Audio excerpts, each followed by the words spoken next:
Alrighty,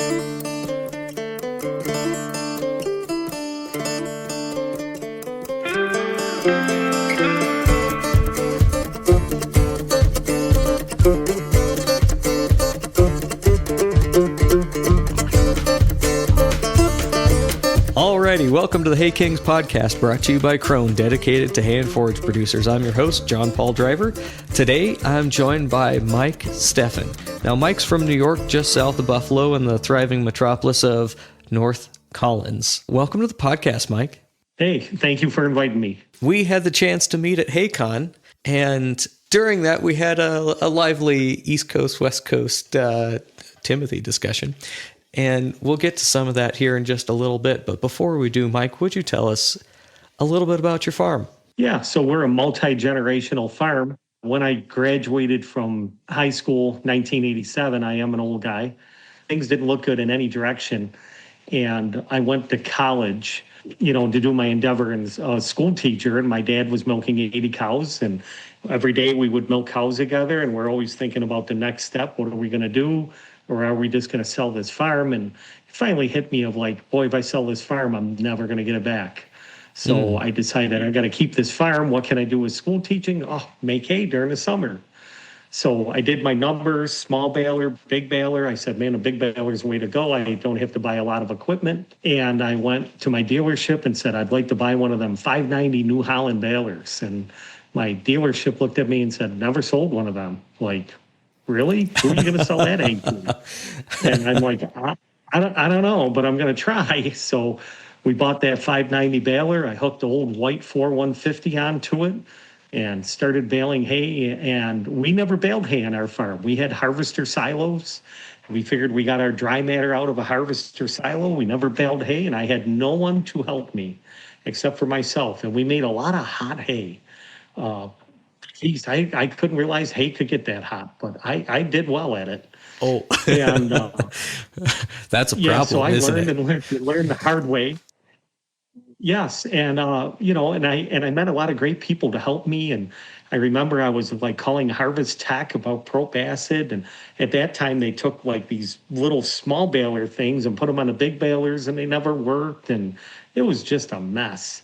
But I learned my way through it, and I think it helped me because maybe not having any outside influences, and learning on your own says a lot. Mm-hmm. So on to that, my dad retired. I would spend, weekends and weekdays trying to market this hay, and people would look at the bale and they'd be like, oh my God, what am I going to do with something that big? Difference from East Coast to West Coast. Yeah. East Coast wasn't used to it. And slowly learned and built the business and did some custom work. It's funny. People would be like, hey, I don't know much about those big bales. Could you do 10 acres for me? And, I'd drive 20 miles down the road to bale 10 acres because I was hungry.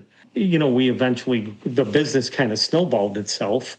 And I have a terrible, terrible disease. It's called OCD. I cannot stand doing something incorrectly. Not right. Yeah. Yes, incorrectly. Yep. So I have an OCD problem, and I fought myself all the way through that I'm going to figure out how to make nice hay and work very hard at it. And what we did is we did custom work. And the custom work, to me, a lot of times custom work is rolling dollars. The profit end is a little bit on the small side. And then I took my money from that and built the farm. I did this all with a teaching job. I took my money from the teaching job, the money from the farm, and kept on expanding the farm. And then my life partner forever, she was a nurse and she took care of the family. And at the end, it ended up pretty good.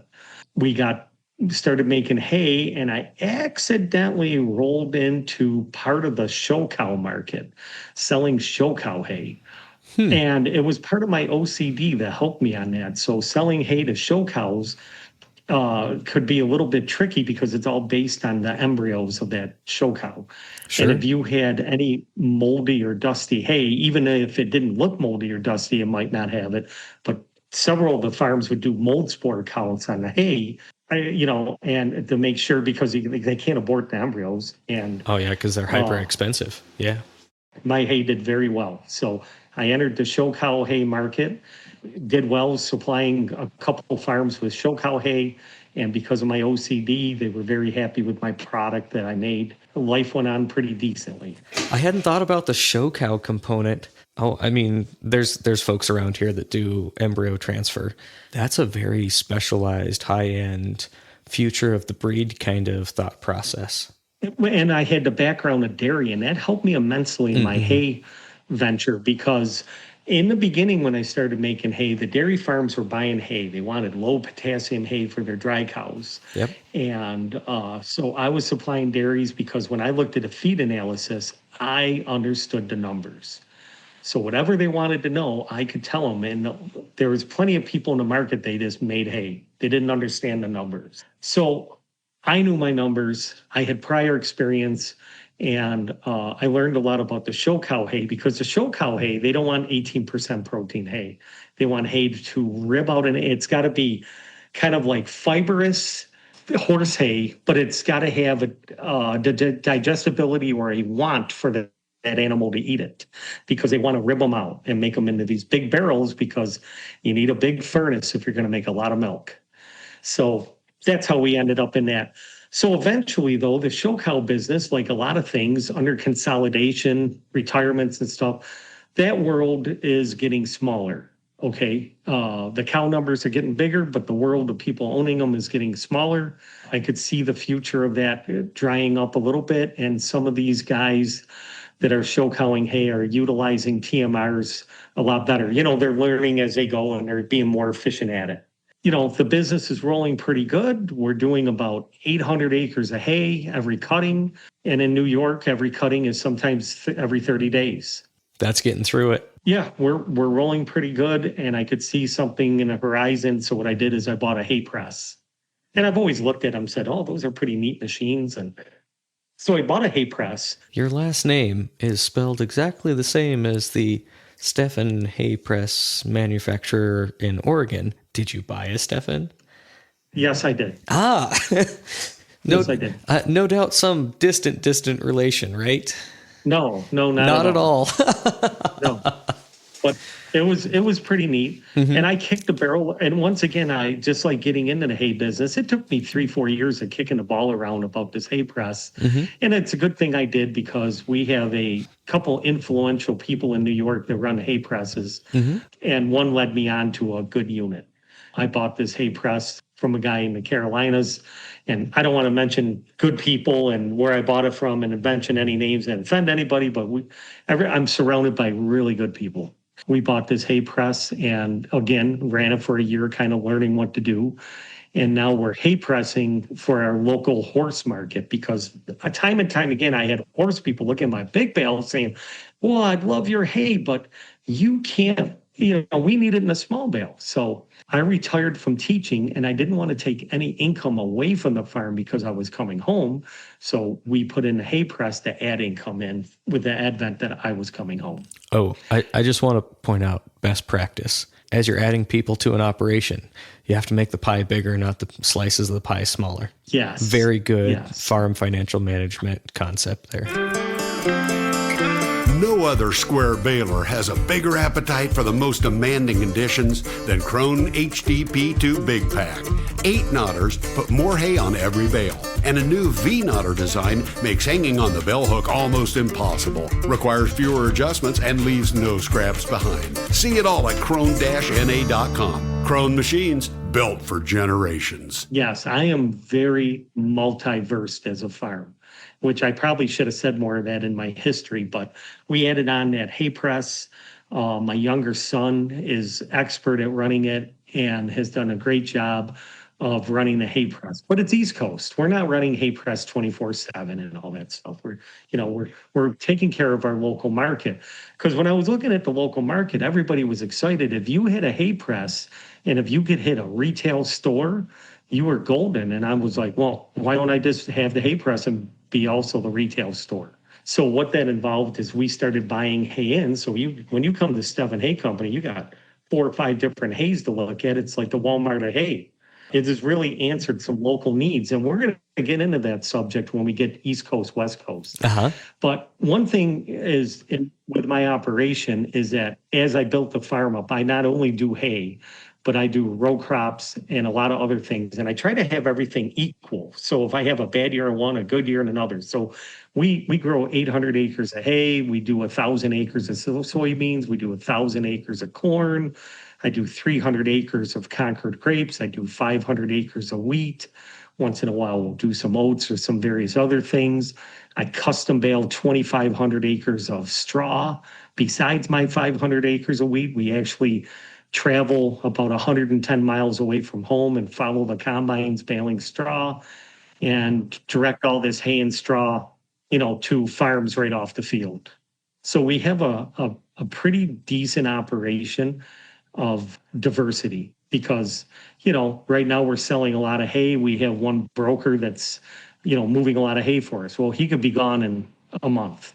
So we have to be always prepared for when the markets change. So, and the best thing that I have that makes me a multi-million-dollar farmer on paper is I have 3 very dedicated sons to agriculture. And that's why I quit teaching, is because I put 24 years of teaching in. And my son said, hey, listen, we want to stay home on the farm. We're doing 2,000 acres right now. We think we can come home. I was like, all right, I'm coming home. So I came home too with a request of my sons. I have one son that's involved in trucking. I have another son that's involved with the row crops, another son that's involved with hay. And when we're doing one or the other, they all come together. We get the corn crop in, then they all disperse into their areas. They get along very, very well, severely well. Also with my team that you saw that we had there, I have 2 other kids, and they were students of mine from Springville, where I taught. And they, 12, 13 years old, when I would see that sparkly eye, I'd be like, hey, would you like to come to the farm to work?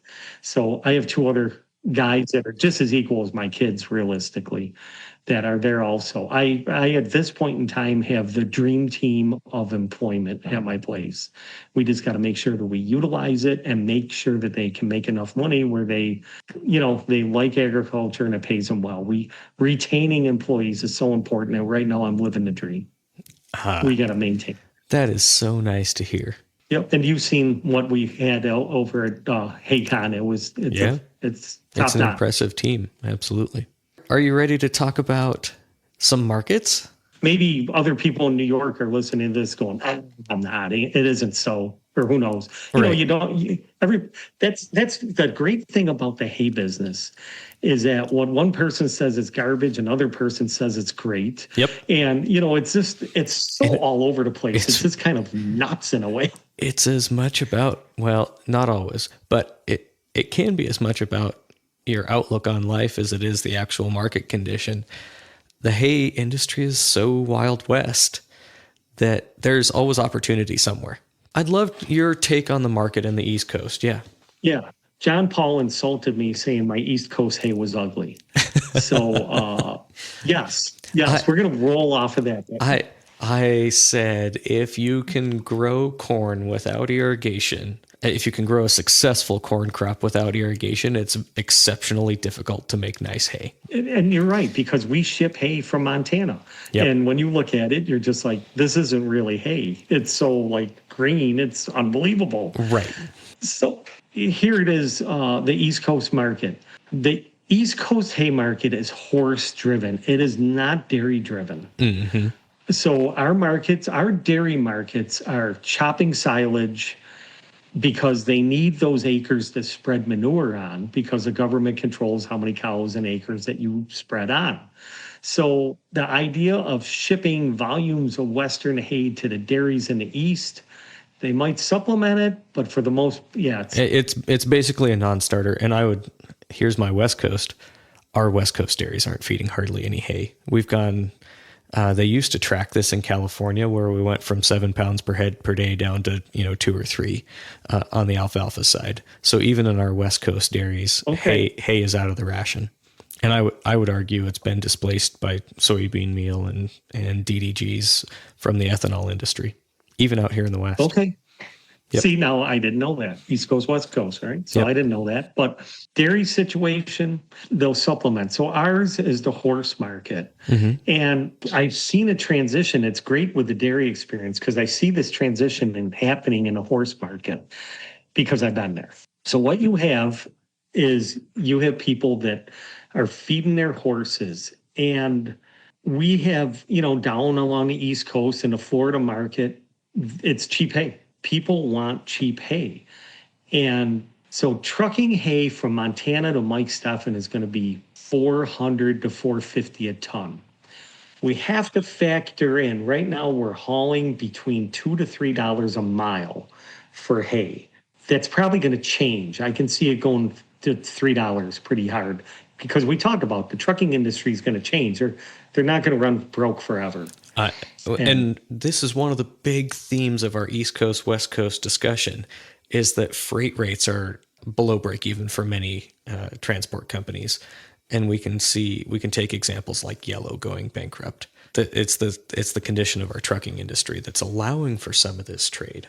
Yeah, I had a load of hay brought into me for $2.08 a loaded mile. And even I was like, oh, wow. Like, more, please. I felt bad. Almost like, wow. Right. And I can see that number being the $3 with next year. By next year, you're probably going to, and $3, that's an average for trucking. Everybody has to eat and feed their children. I get it. So that's going to add a factor into the trucking of hay, to the East Coast.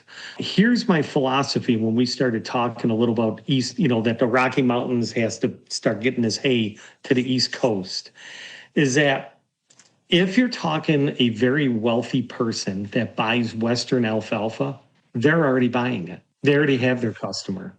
That's already set. They've been doing it for 20 years. Okay. Or longer. I mean, the origins of our West Coast hay export industry was Washington guys shipping to Kentucky in the 60s and 70s. Yeah. So you have to infiltrate that market with cheaper product. And how cheap are you going to go when it's not going to be worth it? As for my hay that I make grass hay. So I make orchard grass hay. I make Timothy hay. Sometimes I have a mix, but I prefer to almost keep it separate because they're two different species themselves, the way they grow and the way they dry and the way they work. So I grow that type of hay, and it's because the cheapest wins. The Walmart model wins when it comes to hay, and you certainly don't want to price yourself out where you got people selling their horses. You want to keep it obtainable, and we want to have cheap hay. I have some hay, I have blends, I call it, some hay that you're like, I'm not shipping this out. Yeah, we sell it for $4 a bale out of a press. So my 40-pound bale at my place is $6 for Timothy. $6 a bale for Timothy. 50-50 alfalfa grass mix, $7.50.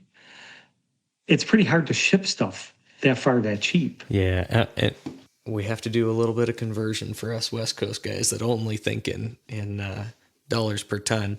You just said a $6 bale at 40 pounds, that's $300 a ton. Yes, $300 a ton. Yep. And I have people in my area, because we're full of forage where I am, that's expensive. That's amazing. That's expensive. So the hay press is working because we shrink wrap it in a bundle and put it on a pallet, and we have a labor issue here. So people are starting to say, man, I really like that pallet because the neighborhood kids don't want to help me anymore. Correct. There is none. Yeah, there are. So we're value adding our product to sell the product. But that's what we're looking at. Like premium hay right now is $350 a ton. So we don't have a West Coast factor. Our factor is the Canadian factor. I'm 20 minutes from the Canadian border. And as soon as I cross that border, I have 30 cents on a dollar gain to buy hay. And this is something that we hadn't talked about. This is where a strong dollar helps hay producers and doesn't hurt them, because you can go and buy hay cheaper out of Ontario all day long. But their hay is kind of like New York hay. It's okay hay. It's not pretty hay. It's hay. Right. No, Jon Paul, I got pretty hay. I want to pat myself on the back. I have been in I've been in the hay forage contest in Wisconsin at Madison 5 years, and have placed, I think, pretty much in the top 5 in the last 5 years with my orchard grass hay. Hey-o. So the only people that beat me are those Western people with irrigation. But I even printed this off. Oh, I want to see. I'm all about feed tests. Let's talk through a feed test. Okay. So, my one sample that did pretty good, there's 20.21% protein. Yep. ADF of 28. I got NDFD 30, Oh, yep. NDFD. Yeah. Okay. Let's look at the 30. Okay. NDFD 30 is 6730. Geez, that's very highly digestible. Yes. You got it. So I can do this. I can make some grass hay that is almost like alfalfa. Mm-hmm. Yeah, that's not very far off. The milk per ton on this hay that went through that contest was 3,325 pounds of milk.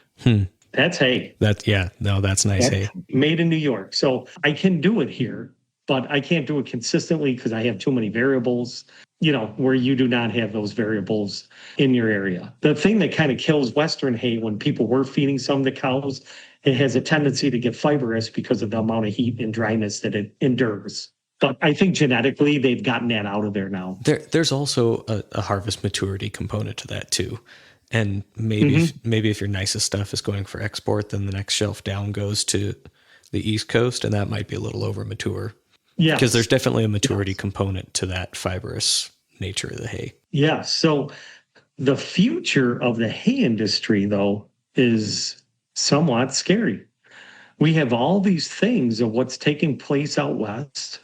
We have a component of trucking and customers that might not tolerate the pricing that it's going to cost to bring it in. And we don't want to price ourselves out of our market because right now it really seems like the market is 50-year-olds. It don't seem like we have a rash of 20-year-olds coming up through saying, I want to take care of an animal every day. There's some generational concerns, right? We have our baby boomers that are basically aged into retirement. That's out of farming and out of their mass spending. And then we have some Gen Xers that left the farm in the 80s. That's basically you, right? And they might be coming back, but not in mass. They've had professional careers in teaching or banking or whatever, but they still have a little bit of a connection to the farm. Are those folks our customers? Are they our competition in the waiting as they bring some of their retirement income back to farming? You know what it seems like we have a lot is we've got a rash of people, believe it or not, they're like, hey, I bought an Amish shed and I've got 3 goats.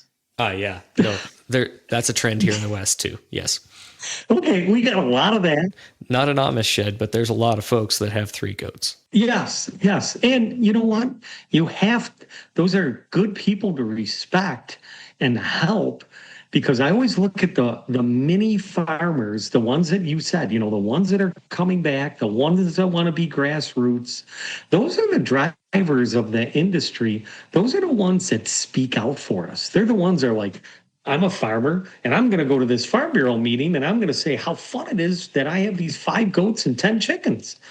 While I'm working at home, crazy, it's going to rain, I got to bale hay, I got at least good spokespeople out there that are saying, hey, agriculture is something and should be respected because I enjoy what we do. There's plenty of families out by me that they do tell their kids that the kids can't eat until the animals are fed. Oh, yeah. It just sets up basic structures.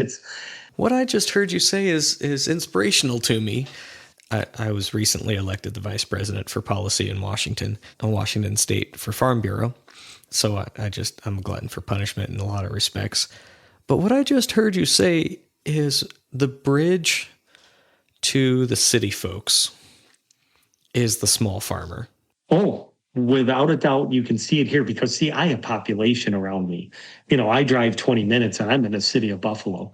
But between the city of Buffalo and myself there's this good following of people that, we have horses and we have people that have their little mini farms, and there's an agrarian component, I think, genetically in a lot of us.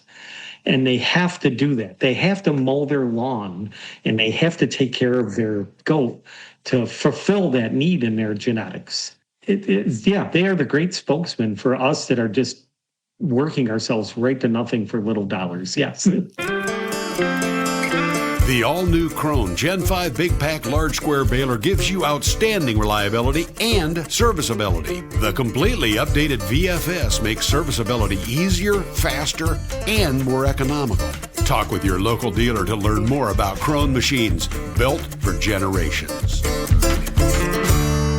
There's this concept of the agrarian imperative, and you just said something else that made me think, guys on Sunday afternoons mowing their lawn, is that their agrarian imperative, their connection to nature? And when we bring out the tractors and equipment and we're working in a field next to a subdivision, every lawnmower you can imagine comes right out. Mm-hmm. They do. It's cool. It's all right. And when that kid is on the edge of the lawn, you better make sure you pick them up and put them in the tractor. Yep, absolutely. Absolutely. Yep. That's life for us. And that's a Buffalo, New York thing. You know, that's our area is a little bit conservative on money. We're a little bit low income. And, you know, I have a person I was hoping that was going to show up, but there's a guy towards New York City area. And, you know, he's got a nicer market. I wouldn't say nicer market. He's developed a good market because as you get more east, you have the people that have the money and they go, I'd like you to put that bale of hay right there for me. You know, and you come out with the truck and they have the elevators and they move the hay and they put it in there for people. It's value added. I don't have that value, you know, because of economics. The economics in Buffalo compared to the eastern side of New York. And I think it follows all the way over to the coast. You know, it's that hand delivery. It's the service. It's not the hay. It's the service. But East Coast, West Coast, you know, I think that when you start as a West Coast person, I think hunting down direct consumer sales is all right. But I really think you need to start looking for a broker. Brokers are, to me, are very important because I'm running a farm and I'm not driving to Florida because there's a bad bale of hay on that load. Right. I'm not that guy. Yeah, ain't gonna happen. That money that broker makes, that's perfectly fine with me because he's the buffer. He's managing things for me. But you get together with a broker and you start telling a broker like, hey, this is what I can do for you. And then you can spread my hay amongst your customers. I think you're hitting it right on. We use the word broker, but in this context, you're talking about a reseller. Yeah, a reseller. Exactly. Yeah. They're not just trading hay for a small margin. They're actually owning some of those relationships with your ultimate customers. And I think, as we mentioned, that's important in the hay business because, you know, like I said before, in the hay business, it's so unique because one person thinks my bale is gold, the other person thinks it's garbage. Yeah. And each of those resellers, they have their group of people and they understand the taste and what they want for hay. And you can't do that when you live in Idaho. It's just a lot easier to say the load is coming. Right. And yeah, and they're really an important part of our business because they know their clientele. And once they have that clientele, they have a tendency to keep them because they have a trust that every month or every time they get a delivery, it's going to fit their taste of what they think is good hay. Yep. Another thing I was going to tell you that I told somebody is a shift in this is that where I used to live, there was all 70 cow dairies. We were one of them. Mm-hmm. And the nutritionist would go down the road and look at your feed, do a sample on it, and he would sell you the grain and mineral pack that you needed to make money. And what I've been seeing locally here in my business is that's kind of ended because now the 70 cow dairies are gone. There are 1,000 cow dairies, mm-hmm. and they need less nutritionists. But the nutritionist went, hit the reset button. If I go to this horse market, it's like going back to 1950 again. Your argument here is that the horse market is maturing in terms of nutritional understanding in the way that the dairy market did a long time ago. Well, think about the sales pitch. You have this guy come into your horse barn and he says, I'm going to sell you some grain. I'm going to help you. And we're going to take a sample of this hay. And the person's going to say, sample of my hay? I've never heard of that. And, oh, yeah, we need to balance your nutrition. And certain people in the industry, they really like when you take care of them. For an example, partner, girlfriend, wife, hi, honey, what do you need? Oh, I'll get that for you. Okay. Yes. Basically the same thing. It's hand to mouth sales. And you're seeing that. So you have, Marriage is a sales activity. yeah. So these nutritionists now are over on the horse market side. They're educating their consumer. Yeah. And to their benefit, because they're going to sell them grain. Or the veterinarians are doing it to sell them services too. Absolutely. So that is a changing market now. They're just not buying hay. And you mentioned now everything is low sugar. I have so many people, do you have any low sugar hay? And you're like, well, I don't know, because let's go look at the feed test. Well, yeah. And when it comes to sugar, that can change within 5 foot of the stack, because sugar is made by sunlight. So if you mowed the hay in the morning and you mowed hay all day, the sugar content has changed throughout the day. In our cow industry, there's some big dairies that say, hey, you can only mow hay from 10 in the morning till 5 in the afternoon. Yep. Because they want the sugar. And then we have the exact opposite conversation with our horse customers, and you have to remind them, how many people, first of all, do you have a swather that runs at 2 in the morning? And if you don't, I do. And then I have to find somebody to put in that swather that is safe to operate at 2 o'clock in the morning and doesn't hit fences and irrigation equipment and all of that stuff. And then it's harder to get dry because that's when all the humidity is in, because you're swathing with a whole bunch of humidity in the row. Like you're starting with a higher moisture content. So I always have to remind my horse customers that are looking for that low sugar content, I have to remind them that it's operationally different and costs more to produce that hay. So, and then you have most of them, they're like, I need low sugar hay. And then you say, well, what number do you need it at? Which I know the number, but I always quiz them. Right. You want to know their level of knowledge. Yeah. Yeah, they go, I don't know. I just need low sugar hay. It's like, okay. Right. Then I always try to educate them at that point. We're selling low sugar hay. It's one of our niche markets here too. If I get somebody that doesn't know the answer, I'm asking them very pointed questions, because there are genuinely horses that have to have low sugar hay. It is a medical, it's crazy to think about medical hay, but that's where we're at in this horse market, where the case of laminitis is so bad that, I'm blanking on the name of the bone that pushes through the sole of the hoof, in a bad case of laminitis.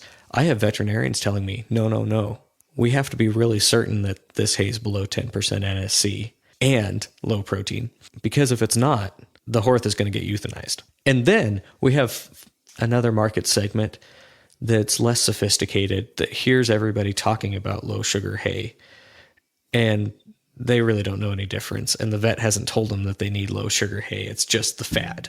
And it's really important to work through the distinction between the fad and the animals that actually need the hay. Jon Paul, in the dairy industry, I always say we're one magazine article away from changing everything 180 degrees. Right. Hey, you got to feed first cutting hay. Then, the dairy magazine comes out and says, wait, everything, you got to feed Western alfalfa. Well, here we go, Western alfalfa. Right. We're one magazine article away from changing everything. We just have to be prepared for it as producers. So we talked east to west coast. I said my advice would be simple: find yourself a broker. Direct sales are okay, but if you have something bad, then you're going to be taking a plane ride. And some people even, and I've used this before, if you're going to get in this market of high end, we have insurance policies. You never brag about it, but you better have an insurance policy, because if you take a high end animal and the vet says, I think the hay killed it, you got a lot of liability. The other thing is they're all high end animals. To assume that any it would be like assuming that somebody's dog is not special to them. Yes. Good analogy. The reality is these horses are pets. In many, many scenarios, these horses are pets. They're all super valuable. They're all hyper valuable, and they should be treated like that way. So as we're selling this hay, we need to be thinking about that. How are we serving our customers really, really well in every instance, and not taking them for granted? Yeah. Yeah. That's where you have the broker as the buffer. The broker's the one looking at that load of hay going, I'm not going to send that there. This isn't going to work. Yep. And giving you the phone call and, communication is huge. Yep. And the other component is, maybe like you said, a vet or some, I'm not a big fan of direct sales when your customers are thousands of miles away and you don't understand what they're doing. Yep. That's just my take of things. There is life, for that to take place. Another thing that might be taking place is I'm lonely in the hay industry in New York where I am, and there's less and less hay being made in the East Coast because we're getting driven by dairy here. Huge amounts of dairy. And with our taxes and everything that you pay, I can hardly grow Timothy hay and get 2 cuttings a year and expect to make profit because of my taxes and what I pay on things. It's a pretty scary level. Yay for blue states. This is actually where we're on exactly the exact same playing field. Yeah, we're always one step away from a heart attack on the East Coast because we just run so hard that it's like, wow, at the end of the day, you're collapsing, man. We have to run hard. So we have a lot of dairy coming in, and sometimes, like all of us, we go, maybe taking care of that dairy might not be a bad idea either because they need help. When these dairies start getting above 1,000 cows, they depend, a lot of people are like, the small people are dying, the big are getting bigger. Yes and no. These big dairies, when they can find a confident neighbor where they can say, geez, can you grow me 500 acres of corn? And they don't have to worry about a thing, even the finances, until they buy it. They like that. You just took a little debt off their back and they have a competent person working for them. So we're going through a transition in the East Coast, I think, with, the influence of dairy, especially in where I am. I mean, literally, by my place, I know of 2 cooperatives that are taking 80 semi-loads a day. That's 160 semi-loads a day. We have so many milk plants coming up, expanding, and it's nuts. It makes you think. So that's another direction. Thank you again to Mike Stefan with the Stefan Hay Company, just outside of Buffalo, New York, North Collins, right? Did I get it? Yep, North Collins, New York. North Collins, New York. Thank you again to Crone for making all of this possible. Thank you to Nick Palmieri at Palmieri Sound and Jessica Palmieri for our social media coordination. Again, true professionals, and without them, we couldn't have this podcast, so thank you.